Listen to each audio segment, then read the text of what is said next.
Good afternoon, everyone. This is the Crowded Booth. My name is Bryce Coon, alongside my good friend Justin Moore here, as we are here in Jefferson's restaurant in Rome, Georgia. That is going to be discussing the NFC and AFC Championships game today. A great location here in Rome, Georgia, though. Go and get that kicked off. It's a good place for wings. You can watch sports, get burgers here. And Justin, what do they had rolling out here? Yeah, they just rolled out the new menu, and it's got 14 new types of burgers. It's really good. They got, I think they're the best wings in town. If you're ever passing through, I would definitely recommend them. They got good wraps and salads if you're feeling lighter. Also, it's just a good family-owned business, so if you're ever in the town, I'd definitely give them a stop. Yeah, definitely. Jefferson's is a great place, and they were fortunate enough to allow us to video here. And if you want to watch and know where we're going to be next, we encourage you to check us out on YouTube, subscribe, and like so you can get notifications of where we're going to be. Also on Instagram, Twitter, and Facebook, where we're going to be posting where we're going to be. If you're just going to be listening to the audio, go ahead and check us out on iTunes Podcast. Subscribe there, and you can get updates of when the new shows are coming out. We're just going to kick off this as obviously it's championship weekend, so a big weekend here for the NFL. I feel like we've been, especially on this show, we've been talking about football a lot, but it's what's dominating right now is you have two games of pretty big magnitude, the AFC and NFC championship games, deciding who's going to be in the Super Bowl in 2 weeks. And so there's some big games. And the first game we're going to go ahead and look at is the AFC championship game between the Patriots and the Jaguars. And I know a lot of people, you're either for the Patriots or you're against the Patriots. So we have a lot of people rooting for the Jaguars. And so what do you think are maybe some keys?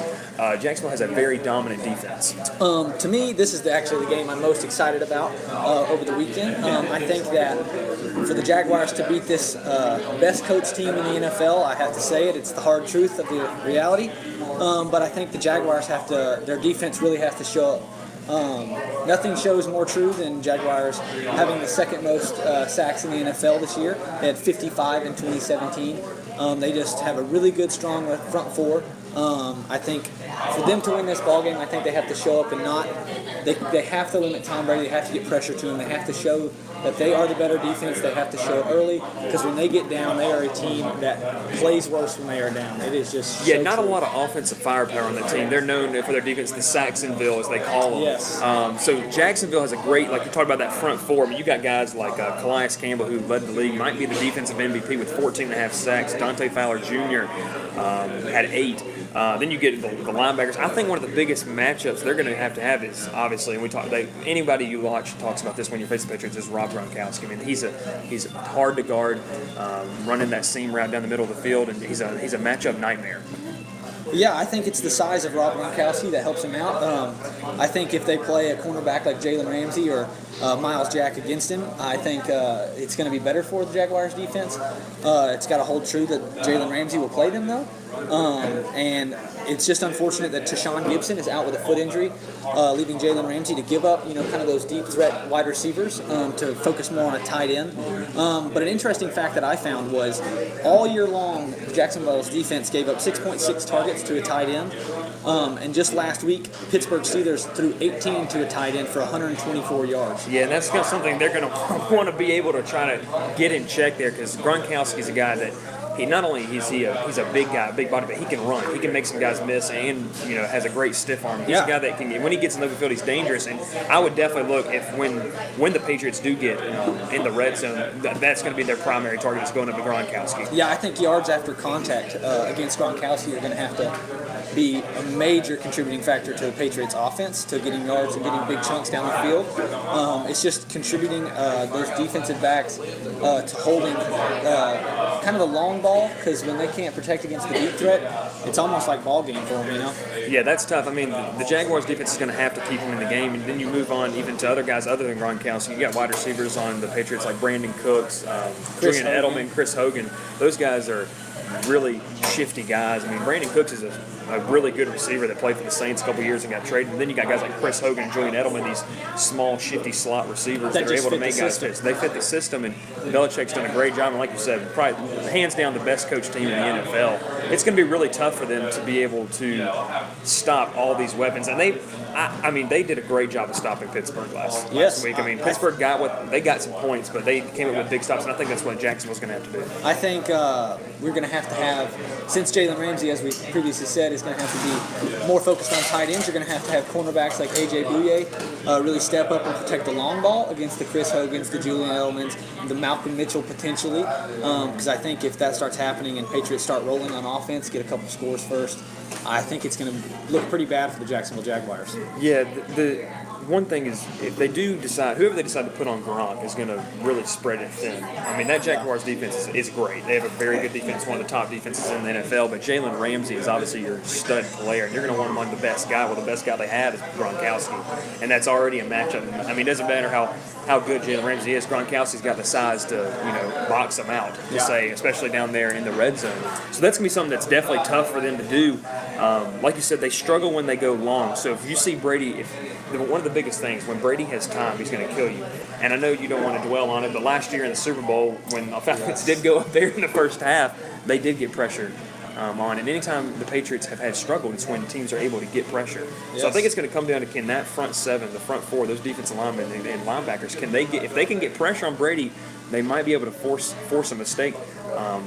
Like we did see in the Super Bowl. I hate to bring that one up. No, I think that's a valid point. I think you got to have linebackers like Telvin Smith. He definitely playing with a chip on his shoulder since Jaguar. Also, along with the Eagles, feel disrespected coming into this championship weekend. Yeah. I think that they have a lot to prove. They're definitely wanting to step up and go to the Super Bowl because it's not like you get to go every year like the Patriots.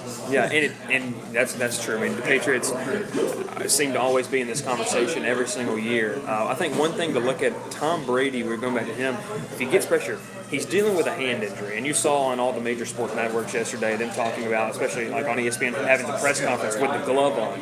Well, he had that glove on, and what happens if he does get hit? Now, I don't know the severity of the injury, but you got to think when he said, "Oh, I'm not sure if I'm going to play," he's going to play. He's going to play. My thing is, the backup for Tom Brady is Brian Hoyer, who hasn't played a snap since 2015. So no longer Jimmy Garoppolo. Yeah, no John. Hey, he's moved on to bigger and better things, But I heard it was a collision with a teammate that he had, which was his right throwing hand. Was it hurt? I think that if Tom Brady plays, which he will, obviously, because why would they risk not letting him? He's definitely the X factor for the team. I think that he's going to do well in this game just because he's so cool under pressure, so calm, so level-headed. I think he's going to step up and have a big game. The scoreline is interesting to me. With Brady, Patriots were favored 9.5. Without Brady, they were favored 2, so Tom Brady is a potential 7.5 point swing for them. Yeah, and that's a touchdown right there. So without Tom Brady there, they go down by a touchdown. I think he's going to play. I don't think there's a chance that even if he is banged up, he's going to play. I mean, this is what Tom Brady does. I mean, he, like you said, one of the biggest things watching him play throughout his career, he's a calm, cool, collective guy. I mean, there's stuff going on around him 100 miles an hour, and he just sits in the pocket and makes a beautiful throw. So I think he does a great job of that. He has a very quick release, which is going to make it even tougher for the Jaguars to get to him. But I think if anyone has the defense able to get to him, it's Jacksonville. I mean, Jacksonville's been heralded as a dominant defense all season long, and now they face the ultimate test of facing not only one of the best teams ever, but the greatest, the GOAT, as you might say. The GOAT quarterback. My thing along with that is the linebacker core is super strong. When they get some pressure on the quarterback, it's definitely proven that they can win ball games, as we can see in the previous 17 weeks of football. I think that Tom Brady's key to success is obviously having time in the pocket. His offensive linemen, they allow that for the past 18 seasons or however many. I think that he's just proven that he's tough and that he's good and he's going to win ball games. So what's your prediction for it? Or do you want to go there? Well, I want to give one. I think so. As we talk a little bit more about the Jaguars, I think the Patriots. We've only talked about the Patriots side. I think New England. They've been there, and I think the experience. And like you said, Jacksonville feels disrespected. I mean, Jalen Ramsey came out there the other day and playing with a chip on their shoulder. They haven't been this good in a long time. Talking to some Jaguars fans, that this is kind of crazy that they're in this spot. I think it's going to be a close game at first, but I just see the poise of Brady pulling away late, and that goes back to the other quarterback. I mean, you talk about Blake Bortles. Bortles is not heralded as an elite quarterback in the NFL, and he's had his fair share of interesting interviews about how well he is, but he's not a very mobile guy. And if the Patriots which they can get a pass rush on him. If they get a pass rush on him, that could be trouble for Jacksonville. Not really. Jacksonville has a great defense, but if you can't move the ball on offense, that doesn't really help. Yeah, I was going to ask, what are your keys to Jacksonville's offense, getting some points on the board, getting up early, getting the momentum, get things rolling for them to allow the defense to just play where they can just hold and win this ball game? Well, I think the main thing for me is the run offense. The running game for Jacksonville is dominant. I mean, they got a guy, Leonard Fournette, there who he's been a grown man since he graduated high school. I mean, he ran all over the place in the SEC at LSU, and he's now doing a great job of it in Jacksonville. They're facing the Patriots' rush defense, which is 20th in the NFL. Yes. So you have the #1 rushing attack, and that's not counting guys like T.J. Yeldon out of the backfield, Chris Ivory, who can come out of the backfield, D.D. Westbrook. That's kind of so you got an interesting thing there. Is Jacksonville's going to try to mix it up? They're going to try to mix it up, but if they stay true to that ground game, that's going to be a key to them, and I think that's going to open up the pass. Blake Bortles is a guy who is not really good. And if Blake Bortles is watching this, I apologize. But Blake Bortles is not the best at sitting in the shotgun and making throws. But when you establish the run game like he can with Leonard Fournette, if he can work off some play action, that's going to be big for them. That can draw those receivers in. And then I think another thing for me is the man-to-man versus the young receivers. Jaguars have a talented team. They're very young team. They have guys, like you said, like D.D. Westbrook, Allen Hurns, Allen Robinson. Robinson's out, but Marquise Lee, and then Mercedes Lewis. So they have some good guys, skilled players. It'd be interesting to see if the Patriots run that man defense, which their defense has not been the same as it usually been. They struggled a little bit this year. I think along with that, I think the key for Jacksonville to win this ball game is get Leonard Fournette the ball, let him get chunk yardage down the field. I think if he can, get 30, 40 yards in the first quarter and just get the ball moving, and then give them some hope, some confidence going into the second quarter, maybe get some touchdowns on the board. And control the clock. I think they're going to have a chance at winning this ball game. Another thing that surprises me is the wide receiver core for Jacksonville doesn't seem to like going long for some reason. I think they like playing that short to mid-range targeted passing, which is fine. That can win ball games. But I think the biggest thing they're going to have to do is definitely rely on Leonard Fournette in the backfield. Mm-hmm. Yeah, that's big. I mean, Fournette is going to be a key. I mean, he's my biggest key to the game for Jacksonville. Yeah. I mean, obviously you're going to have to stop the Patriots, like I said, but if you can't move the ball on the defense is for the Jags going to end up getting really tired. So going to that, I think Leonard Fournette, he's going to be key. That offensive line, can they get a push? Like you said, can he get 40 yards and maybe another 40 in the second? If he has over 100 yards, you got to feel pretty good about your chances. Yeah, he's going to run out that clock. I think Jacksonville's going to have to play almost like a keep away from Tom Brady, because that's you want to limit the amount of times Tom Brady gets the ball. I was about to say, you have to go out there thinking that Tom Brady's going to score on every drive. Yeah. Which if you let him have at least 5 drives in the first half, he's going to kill you. He's going to put points on the board. So, and it's the key to any game, turnovers. If Jacksonville gets out there and makes some mistakes and digs themselves a hole, like you said, they're not a great team that can come from. They pride themselves on the run game, and they might have to do something that's out of characteristic for them, which is spread the ball out and throw, and maybe try some of those long passes. So that's going to be something that's interesting, and I feel like some people might think we're just dogging on Jacksonville here. They're a very talented team. They just took care of the Steelers last week. I think along with that, proving how good they are. When Jacksonville got up first against the Steelers last week, they had some confidence. They looked like an AFC Championship caliber team. They looked like a team that could go out there and win. Now Blake Bortles, again, I don't know if he's ready, if he's experienced, if he's I guess as calm as Tom Brady would be in this scenario. But I mean, you got to start somewhere. I think that with, potentially being his first AFC Championship win, I think that he's going to do well. Now, do I give him the chance of a 3rd and 9 and he scrambles out and makes the play to save the Jacksonville drive? No, I don't. Just because I don't think he's as ready, as agile, and as shifty as some quarterbacks in the league. But I do think that if their offense is rolling, their defense will hold for them. Yeah, and that just feeding off the energy of both teams. If the offense starts driving, the defense they love having fun up there. And Jalen Ramsey, he's a passionate guy. You've seen with all the altercations that he's had. But so what's your prediction for the Jacksonville game? So my prediction for Pats Jags, I got Patriots up 31-21. I think that Jacksonville's going to come out, not have the best first quarter, and just kind of go cold into the second quarter, potentially into the second half. I think Tom Brady's really going to come out and kind of show his calmness and cool. I think he's going to go out, and in the first 2 drives he's going to have 2 good touchdown passes, or maybe even just like a little handoff to a running back.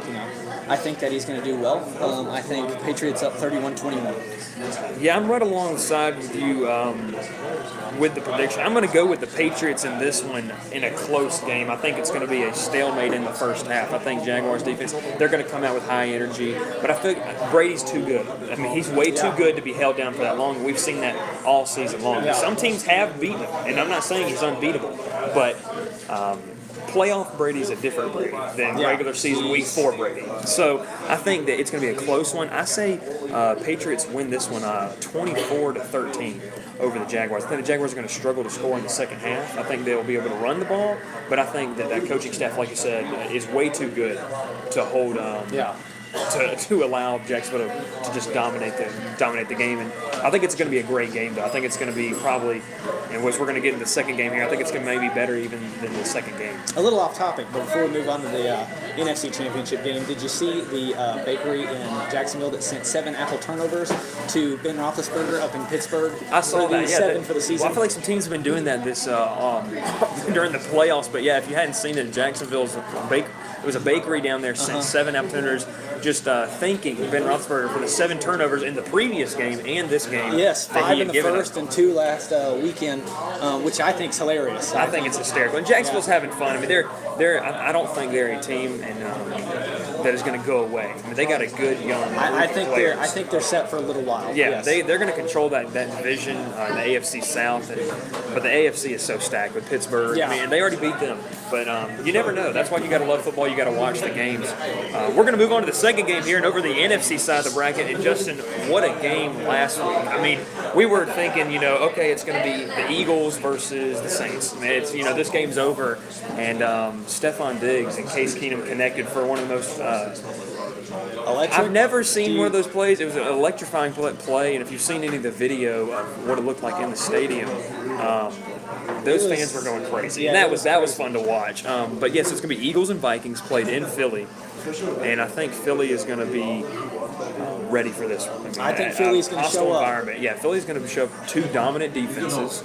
But you got something interesting storyline here. If you'd have told me that it's going to be Case Keenum and Nick Foles in the NFC Championship, I would have told you to just leave. Like that's not happening. I would agree. But yeah, so it's Case Keenum for the Vikings, Nick Foles. The Vikings are on their 3rd string quarterback. I mean, they had Sam Bradford, then Bridgewater. He's been injured the past couple years, and now they have Case Keenum in there, who is probably the best 3rd string quarterback they have. He's proven himself. Yeah, he's proven himself. So he's got a good arm.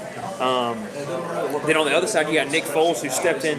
And I'll say this, the Eagles sitting at the number 1 seed, and they played the Falcons last week, which was kind of a defensive battle. Which was unexpected. Unexpected, yes, with those 2 high-octane offenses. I think that if they had Carson Wentz, it'd be a different story. I think I would be easy going with the Eagles in a not a landslide, but I would feel good about it, better about it. But I think this game's really going to be close. I think both games, like we've been talking about the whole time, are going to be great games. But yeah, Nick Foles steps in the role. He struggled there towards the end of the season, but did what he had to do last week to win the game against the Falcons, which was a pretty good young defense. I think one of the keys to the game for both teams, they're going to have to get pressure on the opposing quarterbacks and force these guys that don't have a lot of experience in a playoff atmosphere. No, I think that for the Eagles, definitely, the Saints showed the Eagles just how they have to, they're going to have to do to win. I think that's getting pressure on Case Keenum, showing that they can, get a couple sacks, get defensive stops, turnovers, that lead them to a win. So I don't know. Yeah, definitely. They're going to have to. Defenses are going to have to step up, and these defenses are great. I mean, you got the Vikings, who have a guy named Jefferson coming off the side, 13 sacks. I mean, he's played great. And the Vikings defense is not a guy of stars. I mean, you got a guy like linebackers, Anthony Barr, but you don't see a guy that stands out. You know what I mean? Like, you see defenses in the past, and in the postseason, you have like the Ravens. You think of Ray Lewis. You think Steelers, Troy Polamalu, like old defenses. But this defense, you have a bunch of guys playing together. And I know that's what they love. They're a great unit that's played really well. My question is, do you have anyone step up in this kind of game and lead the defensive to a 7-point hold. Can they make plays? Do you have a guy that stands out among the rest? Right. And that'll be something that'll be interesting to see for the Vikings. Is they lead the league in fewest points per game given up at 15.8, and then 275.9 yards per game, which is a great stat to look at. I think the Vikings, and also they have this thing going from well. If they win this game, they get to play the Super Bowl at home, which is crazy. Which would be unreal for a team to play the Super Bowl at their home stadium. You talk about showing up. That's going to be there. That's going to be that would be unreal. So they have that line on the shoulder. A dominant defense that's played well all year. Yes. I mean, they've played playoff caliber teams all year and they've played well against them. I think one thing is they got to look at probably different. If you go back to the Saints game in the divisional round, the Saints have a two-headed monster at running back in Ingram and Kamara. Right. The Eagles have Jay Ajayi, but not the same kind of attack. They're not going to be. Kamara's an amazing player who can come out and catch the ball and also can rush for yards as well. I think that's going to be interesting to see. It's going to be a very physical game between the two teams. Do you expect an explosive game out of either Jay Ajayi or LeGarrette Blount here? I don't think so. I think LeGarrette Blount's a guy that's going to run in between the tackles and he's going to be able to get some hard-earned yards. I don't think that they're going to be able to explode. Now, the blocking may line up one or two times, but I'm not seeing a very explosive game out of those two guys. Right. On the other side of the ball, you got the Eagles and you have the Vikings who they had Dalvin Cook. They drafted him this past year and he tore his ACL like in week 2, week 3. So they got running back Latavius Murray and then Jarrett McKinnon back there. So guys that are serviceable NFL veterans but haven't really been a featured role in their career. So I think that's just a whole storyline. It's guys that are playing in this game that are not really featured players in their career on a team. So I think that's going to be interesting. Now, if you go to that side, Justin, the Eagles' front seven is dominant as well. Yeah, I think the key for the Eagles' front seven is definitely, again, getting pressure on Case Keenum. I think that, last week Case Keenum went 3 for 11 and had an interception against the Saints when he was under pressure. So I think if they can do that again, Case Keenum's going to show that he's, not a starting quarterback in the NFL. I think that he's going to potentially be a great backup for the rest of his career. Unless he does something this game or then potentially the next game. But I think that I think the major key for me is either which quarterback's going to show up and which one's going to have a better game. Like the Eagles' offensive side, you have, since Carson Wentz has gone, they went from 31.1 points to 22.7 points per game, which is a major shift. I mean, that's almost a 9-point swing right there. I think that the defense is really going to have to step up. Yeah, I think it's going to be a low-scoring defensive battle. You talk about the front seven kind of feels like they're disrespected. I mean, they went into that game last week against Atlanta, and everyone knows Atlanta's not the same team they were on their Super Bowl run in 2016. But they're high offense. But they're high offense. Guys like Julio, Mohamed Sanu, Devontae Freeman, Tevin Coleman, Matt Ryan. You got guys like that that are going to be throwing the ball around, and they didn't really give them much a chance. And Philadelphia, to their credit, shut that offense down. They did. Did a great job, and so still feeling probably a little bit disrespected, but I think this is going to be a low-scoring defensive battle for both teams. I think it's going to be, honestly, what quarterback steps up in the moment. Because one of them's going to step up. Is Nick Foles going to step up in a prime time at home? And that environment in Philly is going to be rowdy. A night game in Philly is going to be fun for them. It'll be rowdy. But who's going to step up? Nick Foles or Case Keenum? And I think it's going to be the story of the game. I think both defenses are well equipped to deal with each other. Both teams play similar style of football, physical. Both have backs that love to be physical inside, the tackles. So I think it's going to be a close game. What's your prediction for that one? I think it's, as you said, I think it's going to be a defensive battle. I think what's going to happen is I think the Vikings are going to win 20-12, limiting the Eagles to 4 field goals. I know that's not even a touchdown. Specific. So if you want to be, if you're the Eagles offense out here, Justin Moore has just disrespected I don't you think in every Nick Foles is going to show up. I'm sad to say, but yeah, I think that's right along the lines with mine. I'm going to take a 20-14. I'm going to say that it's going to be 14-14 in the fourth, and the Eagles. I think the Eagles are going to come out on top. I think that I think Nick Foles is going to make a couple plays that we don't expect, and I think the home crowd is going to help him. Any defensive touchdowns? Defensive touchdowns. I don't know. You could see some. I think turnovers is going to be big. Whichever team forces the most turnovers for those, and I keep saying inexperienced quarterbacks. Both these guys led their team to the AFC Championship, so it's not like they're can't discredit them. You can't discredit them at all. But I think they're doing a great job of managing. I think it's who doesn't make a mistake. So defensive touchdowns. I would put the over-under at maybe 1.5 and probably take the over-under. I think that this is going to be a crazy game. The offenses are going to struggle. Cold weather in Philly, night game, deep, physical football. It's going to be I don't expect any long, explosive, exciting 80-yard plays, any kickoff returns. No, nothing flashy. I don't think anything flashy. I think it's going to be very much a not entertaining game, if you want to call it that. If you're an offensive person, you're not going to love it. If you're Oregon in 2012, you're not going to like this game. But I think that it's going to be a very hard-fought game. I think that the Vikings, in my prediction, are going to come out on top, but we can disagree on that, But I think it's going to be a good game. I think you should enjoy it. Yeah, I definitely think so. And as we wrap up here, so you're picking it to be a Patriots-Vikings Super Bowl. In Minnesota, which would be interesting. I'm going to say Patriots-Eagles Super Bowl. I think it's going to be. I think both games are going to be good. I think the Patriots-Jaguars has some fun storylines along with it. This dominant team that stayed up on the top seems like since we were born. And then you have a new coming team like the Jaguars. And then on the other side, who's been on the bottom since we were born. So then you got a team and two teams over in the NFC that are physical teams. Honestly, probably didn't expect for these two teams. I personally thought it was going to be a Falcons Saints NFC Championship. I thought those two of the top offenses in the NFL, really from a talent perspective, were shut down. So I think it's going to be a defense battle. I think it's going to be a great game, and we'll be back with the Super Bowl. But thanks for listening and thanks for coming on today, Justin. Once again, we are at Jefferson's here in Rome, Georgia. We thank you to everyone who stopped by and came out today, as we have some people in the crowd out there that came and watched us today. T-shirts, once again, as Justin's wearing one right now, they're going to be $10 for up to an extra large and $13 anything more of that.